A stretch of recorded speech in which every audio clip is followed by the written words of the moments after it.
I asked ChatGPT to make me some affordable recipes. This is what it came up with. Chicken fried rice, always a classic. Bacon pasta salad, that was an interesting try, but don't think I'm going to do that again. Now here is my favorite, the baked enchiladas. You just spread out your tortillas, then you layer all of your ingredients, anything you want to add, you fold it over and bake.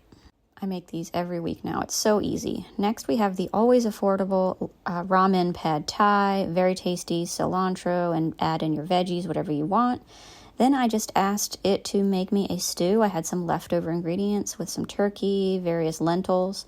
And then I asked it to make me a healthy freeze-dried raspberry muffin recipe. That turned out well with some oatmeal, and that was healthy and tasty.